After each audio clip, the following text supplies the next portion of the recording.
Hey, what's up, y'all? It's Mr. I Stay Mad, man. I'm here to drop a quick nugget, man. Actually, a quick question that every human being has to ask themselves, or really should ask themselves. What's keeping you from it? What's keeping you from the it that's inside of you that God sent you here to earth to do it? What's the thing that you may and may not even know right now? If you haven't realized by now, I talk about purpose and God and his kingdom and your assignment all the time. I can't help it. I'm compelled to do that. But the question is, what is keeping you from doing the very thing that you should be doing in life? That has your wealth, that has your future, that has your promise all attached to it, and it's your assignment as it relates to how God made you. So what's keeping you from it? What captures your attention? What keeps you from focusing on doing the thing that you should be doing? And if you don't know that yet, then what's keeping you from even asking the questions and doing the research and trying different activities and seeing what you're gifted to do? And it's not always about what you love right now. See, God's plan is bigger than what we can ask, think, or imagine.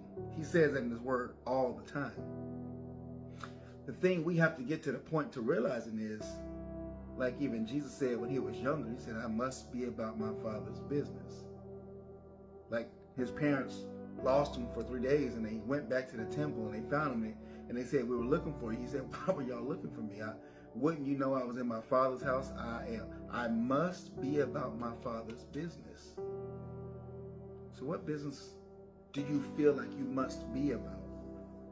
See, that's the thing, and that's why I say you must ask yourself, what's my purpose? What's keeping me from it? And if it's TV, if it's binge watching, if it's even doing good deeds, sometimes doing good deeds may not be the right thing to do at the moment. See, doing a good thing or a right thing may not be the thing that's your purpose to do right now, because even doing those things sometimes can keep us from doing the thing that we're called to do, and that we'll be able to do those other things later. Like, y'all, it's important to actually see. Most people started like equating sin to just like these different acts.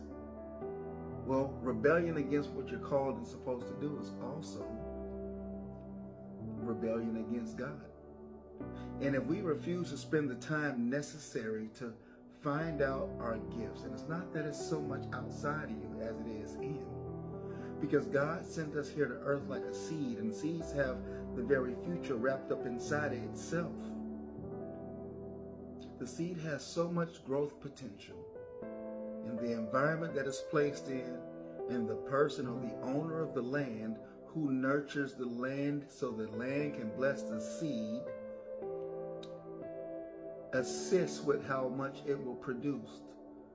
And since the earth is the Lord's and the fullness thereof, and this land belongs to God, so he's like the great farmer, the owner of the land, who placed you in a certain area at a certain time, and he promises to take care of us, then our growth is really exponential. But what's keeping us from it? What's keeping us from allowing ourselves to be planted in the very situations and even in the troubled times that are really growth opportunities? What's keeping us from doing it? There's so many distractions on earth.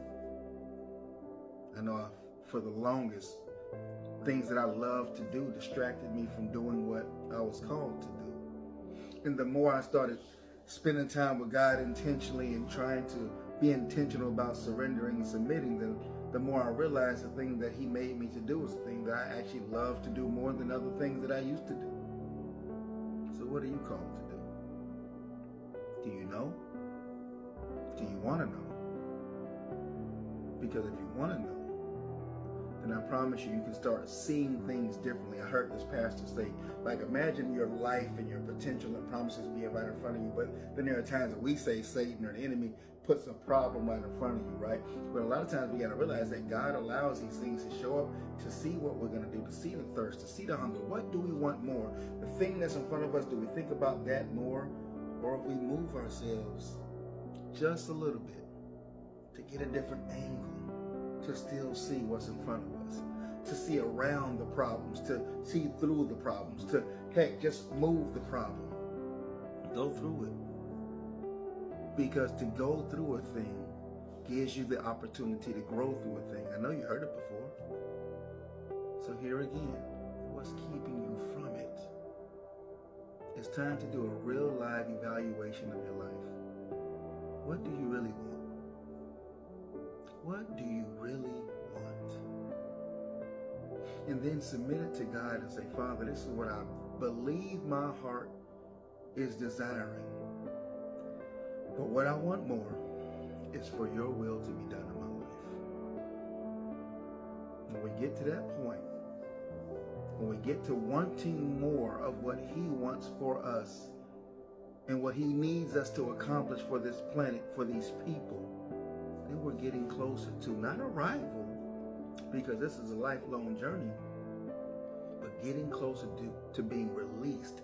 But there's some tough situations that every human being has to go through, grow through. I heard another pastor, I listen to Prophet Lovey a lot, man. He got some deep teachings, and he was talking about weaknesses. And he shared the story of Joseph and how Joseph had a dream when he was younger, and he shared with his family. Probably shared it too premature, but it all works together for the good of those who are called and called according to God's purpose, right?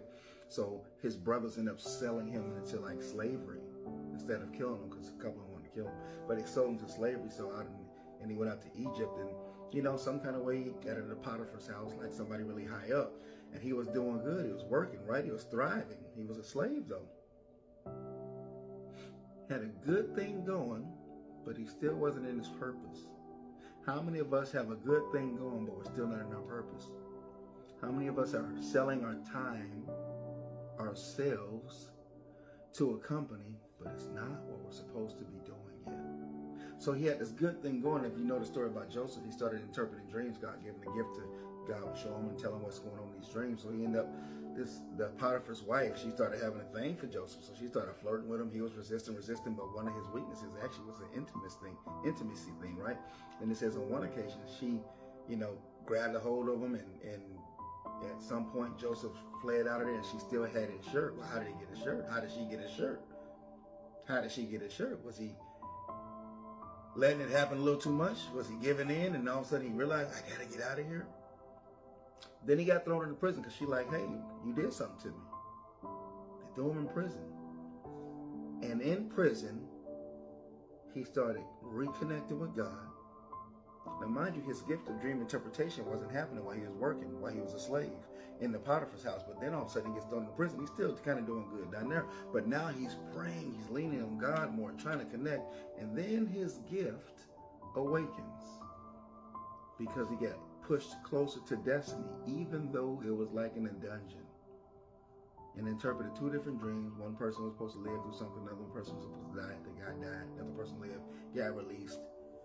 And years went by, and Joseph thought everybody forgot about him. And then the Pharaoh had some issue going on. There was a dream coming on that nobody could interpret. Then they reminded, hey, it's a dude in prison. He interprets dreams. He brought him out there, and guess what Joseph did? God activated the power, his gift, to interpret dreams. Then Joseph was elevated to like second in command in his kingdom. So his very weakness that he almost gave into put him in prison. And in prison, he started leaning on God more. His gift was activated and then ultimately elevated to the position of second in command, which saved the nation and to include his family in a time of famine. You see the process? That he had to go through the thing, to grow through the thing, to get elevated to the thing.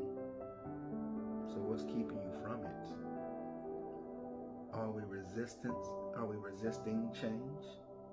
Are we nervous about change and being uncomfortable? Are we running from the dungeon moments? Are we giving into our weaknesses instead of, let me see how to say this. You don't hide your weakness, because the Bible says one of the kingdom principles, when you're weak, he's strong.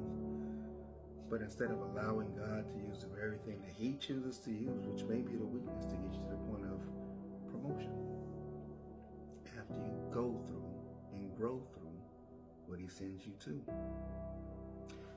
So I want you to think about this. What's keeping you from it? It could be a variety of things. But if you don't know your purpose yet, it's time to really ask Abba, Father, it's time to connect. It's time to surrender your heart to the Lord Jesus Christ so you can get closer to being released and activated to changing the world as you know it, starting with your own household and the community around you. You are here and sent here for a reason. You have tremendous purpose, tremendous value. Yes, you, the one who probably felt like I don't have a gift, I don't have value. You absolutely do. You're made in the image of the Most High God, the creator of everything. He says, let us make man in our image. We have greatness in us. When you go through what you need to go through to grow to be the you that God made you to be, and finally reach your destiny, finally live a life of fulfillment, doing all the things that you dreamed of and more. So I encourage you today to stay mad, motivated, and determined. I talk about it all the time. Tap into your gift, but plug into the source so you won't lose it all if you gained it all. Because when he gives it to you, nobody can take it away but him. You need to know your assignment. A lot of your promises are attached to your assignment that God sent you here for. It's absolutely important that you know that.